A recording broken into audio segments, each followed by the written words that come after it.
So hi, and thanks for watching. In this video, I want to give a quick analysis of Coinbase. Now, this is just my personal opinion on this. This is not financial advice, but I wanted to share some thoughts on how I have been trading this stock using a momentum type of strategy. So my name is Tyler Stokes from StokesTrades.com. I am on a journey to become a full-time day trader, full-time trader. And I started this journey in January 2024. And this year, April 2025, I started trading with real money, and I've been documenting all of my trades. So as of the end of May, we are up 20% in the trading portfolio.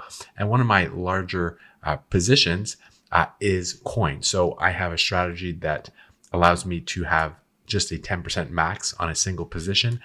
And I got in with 10% allocation at a cost basis of 191 for coin. So I started, in April, and I got most of my 10% in, and that position as of the end of May is up 28%. So in this video, I want to analyze coin, why I entered it, and talk about some entries or potential resistance areas that you might want to sell, or why in this area right now, as of recording, this 245 kind of zone could be another good entry point. So if you're interested in learning all about the trades I've made, you can come to our school community. There'll be a link below, and in the classroom section, the trading challenge, I've listed all the trades that I've made with diagrams and little explanations as well. Okay, so let's look at the charts, and what we're going to do is analyze coin using some basic indicators that I've used. So just market structure, some moving averages, the Ichimoku cloud, and Fibonacci levels, and maybe a Gann chart as well, a Gann square. But the first thing that we want to do is look at the market structure on the high time frame. So I usually use the monthly and the weekly charts, and then sometimes the 4-hour chart. So that's how I'm using this. That's what I'm trading based on this momentum type of strategy. So this strategy is not day trading. I'm not trading in and out. I'm basically looking at stocks that have bullish market structure and then buying at support levels. And then once the momentum looks like it is, when the stock looks like it's losing momentum and there might be a trend change, that is an area where you might want to sell. And you can always sell at resistance levels, and you could do more day trading and trade more often if you wish with this strategy. However, I have not been doing that just because my personal schedule doesn't really allow me to be in front of the computer throughout the whole trading day. So I found that this trading strategy works better for me right now. So the first thing we want to do is we want to look at the monthly chart and the market structure. So you can see here that this market structure is looking bullish. So we've got a low here and a high, and we've got a higher low, higher high, higher low, higher high, higher low, higher high, higher low, higher high, and so on. So the market structure is higher highs and higher lows on the monthly chart. So that's a high time frame, positive, bullish market structure. And here we were wondering, in the month of April, when everything was going down, you were wondering if potentially were we going to make another lower low, and that could have been a warning sign that we might not be continuing this uptrend. But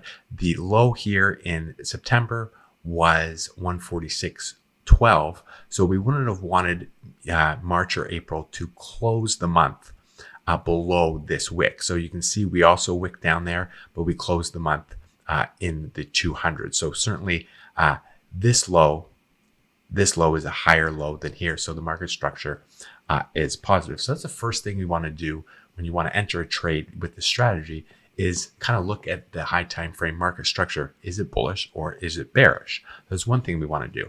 The next thing we want to do is we want to use just a basic Ichimoku cloud. So we'll put that on. And this indicator is useful because it can kind of, with one look, you can kind of see if the market structure or if the trend is bullish. So this monthly chart doesn't have a ton of data, so there aren't as many things to look at, but we can kind of see right here, if we zoom in to the last month here, and we can zoom in right away, we can see that this month, which was May ended above this blue line. So that's the conversion line of the Ichimoku cloud. And when you end the month or a week or a day on top of this conversion line, that means that we have positive momentum. So the yellow line is the baseline of the Ichimoku cloud. The blue line is the conversion line. So we've ended up above that. And then this month, June, we opened above it and we back tested it and we closed the month above it as well. So the close here was 246.72, and then the 246.17 is the conversion line. So May we closed above it, June we opened it, back tested it, and we're still above it. So that's positive on the monthly chart, the Ichimoku cloud on the monthly chart. Now, if we jump to the weekly chart, we can see with this Ichimoku cloud that we are also the baseline for it on a weekly chart is 241, and we've sort of opened this week, back tested it again, and that is a bullish sign, and it means that this 246, 245 area could be an area of support. And if we kind of look here at the weekly chart, we can see that back here in April, we had a bullish engulfing candle. So this weekly candle engulfed this one, and then we opened here and we back tested a little bit here. And then the following week, we had another bullish engulfing candle and through multiple resistance zones. So we went right through the cloud, through the conversion line, and there will be some Fibonacci levels that we'll look at as well. But here we got a bullish engulfing candle, a bullish engulfing candle, some back tests, another bullish engulfing candle. And what we are looking at here is a couple weeks of potentially back testing this area here, or at least last week, and now this week as well. So we might be in a good support zone here. So you don't want to buy the breakout, you want to buy the back test. So personally, I bought in the 70s, and I bought more here when it did a back test here around the 195 area. So that is one area that I've been using for this trading challenge, is the breakout back test. We got a bullish engulfing candle. We have a back test the next few weeks. Good entry points here. Bullish engulfing candle, back test, good entry points here. So that is the Ichimoku cloud. Now, if we take this off, and so right there, we can see that we've got some confluence here, that this area, it back tested here, and we could be in an area of support around 246, 245.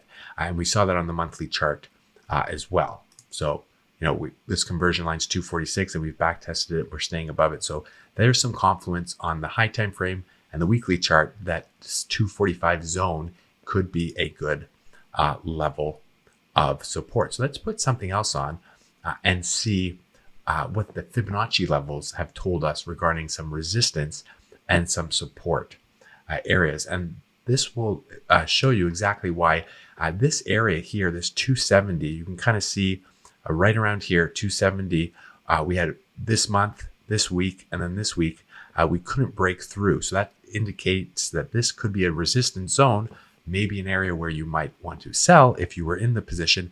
And then now this particular area could be an area of support, an area where you might want to enter. And same with here, this area could have been some resistance, and maybe this area was some support where you may have wanted to enter. So we'll see what the Fibonacci levels say about these areas here, this resistance and support, resistance and support. And one other thing with market structure is you also sort of want to look in the past.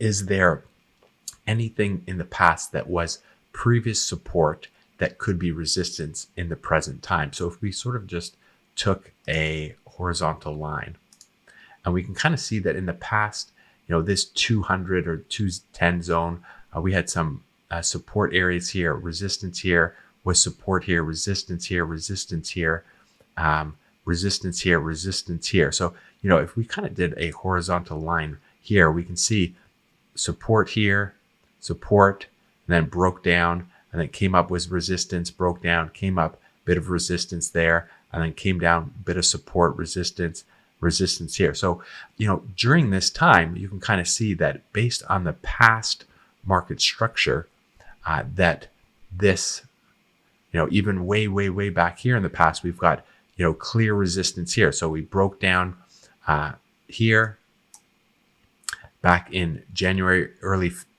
2022, and these several weeks where we came up to this 210 sort of zone, wick through, couldn't break through, tried again, couldn't break through, tried again, couldn't break through, and then just fell down. So that horizontal line is just a simple indication that that was clearly a resistance zone. So if you were in the stock here and we came here and got resistance there, maybe we'll see with some other areas or some other tools and indicators that there's something else that could show confluence that this was a resistance zone. So just based on prior market structure, we're kind of seeing that this could have been a resistance zone. So let's put on a Fibonacci level here on the weekly chart, and we can do it from a recent high to a recent low, or from the all-time high to the all-time low. So let's put this first one on, and here this Fibonacci level is we took from the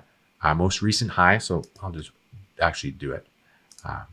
So we got our fib tool, we go to the recent high here, and we pull it down, and we go to the recent low, and now we have some Fibonacci levels. And these tend to work out quite well and show some areas of support and resistance for certain stocks. Some stocks follow them really closely, some don't follow them so closely, but we can see here, from this low, we broke back up to the 236, and we were in this area of support for a couple weeks, and then we had a breakout to potentially this 209, 210 zone that we noticed from previously that could have been a bit of resistance, and then we did a nice back test here, back test the fib here, back test that fib there, and then we broke out, and then we met with clear resistance at the 702. So this 267, this 270 zone, we couldn't break through, and now we've back tested this 248 fib. So this is showing that this was an area of resistance with this fib, and now we've back tested this area of potential support in the 248 to 245 zone. So there we're seeing a bit of confluence with that fib level. Now, if we delete that one and we go back and we use our tool again, but this time we take it from the all-time high, so when the stock first started, all the way down to the all-time low. And now let's see if we have any other confluence that we might be in a support zone. So here with these fib levels, we are also seeing this is the 786, that 245. So right around here, we had some resistance here in that zone based on some other fibs. And now this particular one is showing that this could be a good level of support. So we've broken out and we've back tested the 786. And technical analysts do feel that if you can build a base and show 786 to be a good level of support, so week after week, for a few more weeks, if you maintain this 786 as an area of support, then the stock could potentially become more bullish and continue to go up. So that's another confluence with another fib level, that the 245 zone is an area of support. And then I used that fib to make some more entries here. So we had a bullish engulfing candle, hit that 209 resistance zone from previous market structure, had a 1 week back test. So you had a week to potentially make an entry there, and another week make an entry there, and then boom, we had another bullish engulfing candle. So personally, I was in with my 10% allocation around the 170s, and then I got more of my allocation in here around 197. So my cost basis is 191. So that's a breakout, back test, breakout, back test. So these are some good entry positions. Now, with the strategy I'm using as well, I allocate 10%, and sometimes the buys are about 1 to 3%. So there's a risk management approach that you might not want to put your full 10% allocation here, because the stock could always retrace. Nothing goes up in a straight line. It's a zigzagging approach up and to the right. So you might want to make an entry here and then wait. Potentially, the stock might retrace even further, or you have a breakout, you don't chase, you wait till it back tests some good areas of support. So if I had more coin to allocate in my fund, I would be buying it right around here. So those are the fib levels on the log scale chart. So we're on a logs chart here. So let's just go now on the linear scale. So this is coin again on the weekly chart with the linear scale. This is not log scale now, this is linear. And we're going to just put on those same fib levels and see if there's any confluence with these fib levels that the 270 zone and the 245 zone could be some areas of support. So these fib levels on the linear scale are showing us the same thing. The 0.5 level here is 246, so another area of confluence.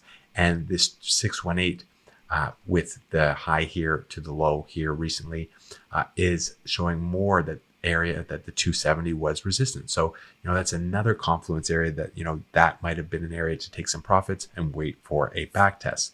So that's that fib level. And if we turn that one off and we put the all-time high to the all-time low, again, here we got 277. We've got this 618. So this week the high was 277.01. So it almost touched the 618, got rejected, and then came back down. So another area, another tool showing us that this area was a resistant zone. So those are Fibonacci levels.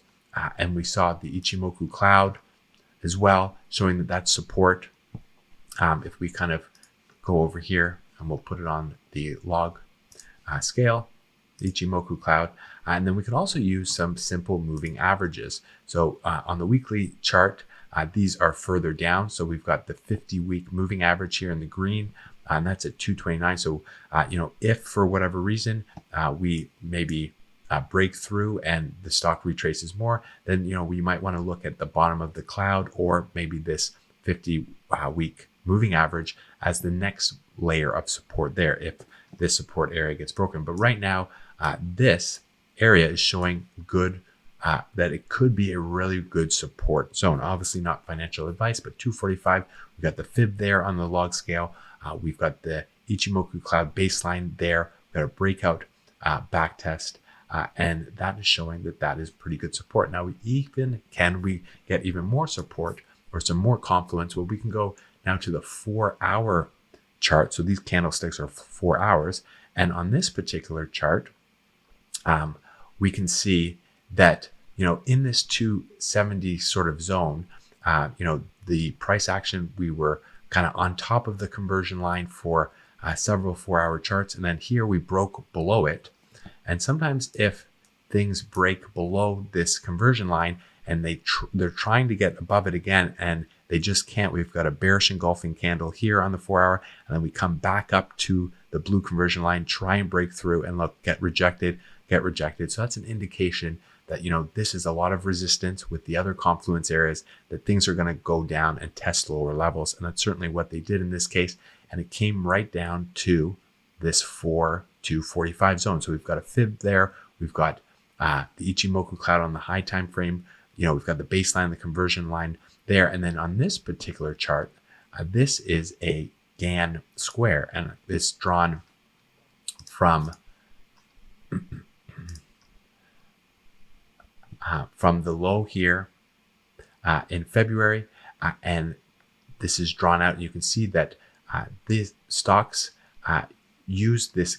You can use the Gann square to find symmetry with various stocks. Some stocks follow it much closer, but you can see that these Gann angles and these lines and some of these arcs show that the stock follows market symmetry, and these can be used as resistance or support zone. So in the beginning here, we can see that price was met as support through this 45-degree angle. Then it was resistance, and then it broke down and it touched this Gann angle perfectly here and rose back up to this one. And this was support for a while until it broke down.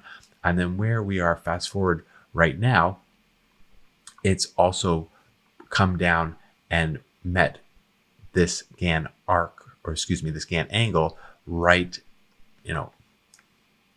in this 245 zone. So another technical indicator showing that there's potentially some market symmetry here in the 245 zone as well. So we've got some market symmetry with this Gann square. We've got the Fibonacci level saying 245 is a good support zone. We've got the Ichimoku cloud saying that the baseline on the monthly chart, or the conversion line there on the monthly chart, is potential support. And on the weekly chart, We've got the baseline that it went down and touched almost perfectly today, June 2nd. So again, a lot of confluence that this is a good support zone. This is where you might want to enter the trade. So those are some of the tools that I've been using with this market symmetry strategy, or this momentum strategy, where you use market structure, you use simple moving averages, you can use Fibonacci levels, and you use them all together to get a good idea and a good support area. And if the chart's bullish, then you enter those support areas. And when there's clear signs that an area is resistance, you can take some profits if you wish. So I hope that you found this useful. That is sort of the trading strategy that I have been doing. And again, in the month of May, the portfolio is up 20%. And I've been using that for my entries on some of these stocks. So I used this same strategy to enter Tesla when it was in the 240s.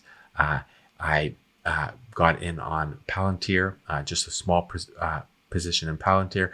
Obviously, Coin we just went over today. Hood also, we got in at $47 for Hood, and then we got in on some Bitcoin miners when they were showing that there was a trend change on the 4-hour chart for some of these Bitcoin miners. So again, I hope that you found this useful.